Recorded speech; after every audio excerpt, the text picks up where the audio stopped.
Today we're going to make 2 DIY tops without sewing machines needed.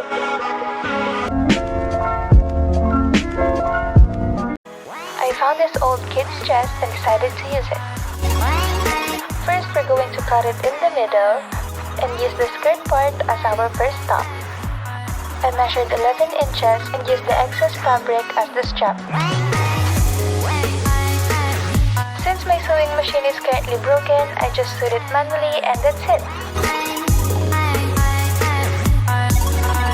For our second top, I decided to just remove the little hoodie because it already fits me.